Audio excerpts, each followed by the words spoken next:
जय हिंद दोस्तों। तो आज का हम इस वीडियो में देखने वाले हैं मोस्ट इम्पोर्टेंट क्वेश्चन, जिसका सब्जेक्ट कोड है BHDC 141।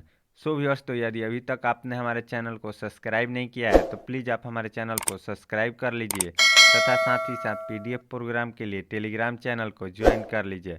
यहाँ से आप सभी को बिल्कुल फ्री PDF मिल जाएगी। सो व्यूअर्स, तो टाइम को वेस्ट न करते हुए आइए प्रश्न को देखते हैं। प्रश्न क्या कह रहा है? प्रश्न कह रहा है, अन्य से अनन्य आत्मकथा की प्रासंगिकता लिखिए। सो व्यूअर्स, तो यह प्रश्न हमारा 20 मार्क्स में पूछा जाता है और इस बार पूछे जाने की बहुत ज़्यादा संभावना है। तो आइए देखते हैं हम इसको उत्तर में कैसे लिखेंगे।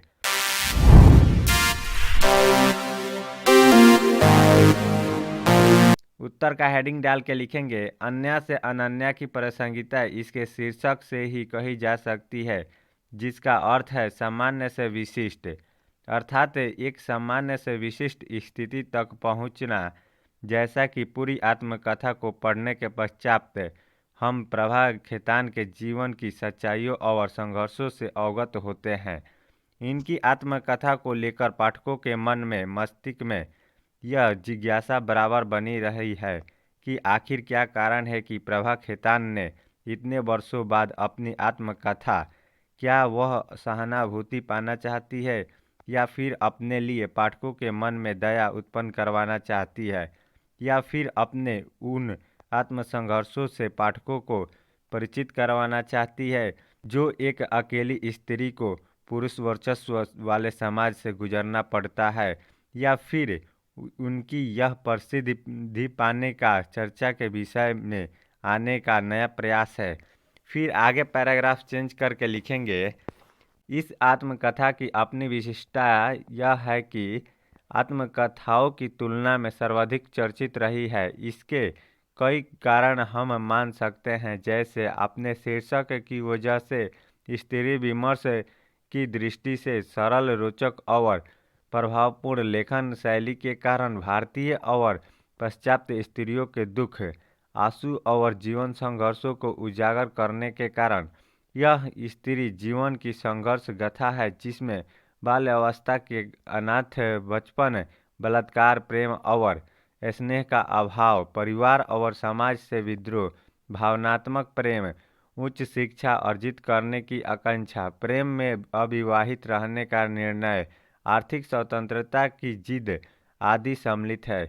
एक बड़े व्यापारी घराने में पैदा हुई लड़की के रूप में प्रभा खेतान को उन्हीं संघर्षों और कठिनाइयों से गुजरना पड़ा जैसे आम स्त्रियों को गुजरना पड़ता है। एक संयुक्त परिवार में लड़की के साथ होने वाले अत्याचार को भी प्रभा खेतान ने ईमानदारी से प्रस्तुत किया है। भावनात्मक प्रेम में बहती हुई समाज और परिवार से विद्रोह करती हुई स्त्री की सच्ची कथा के रूप में उन्होंने यह आत्मकथा लिखी है।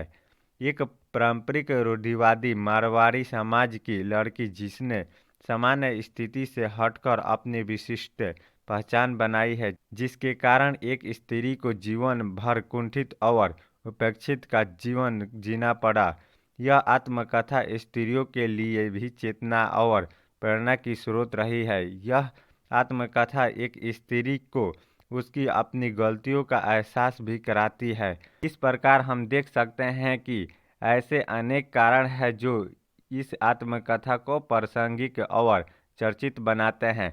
फिर आगे पैराग्राफ चेंज करके लिखेंगे, यह आत्मकथा इसलिए भी प्रासंगिक है क्योंकि प्रभा खेतान देश विदेश में बड़ा व्यापार करने वाली एक उद्यमी और स्त्रीवादी लेखिका है।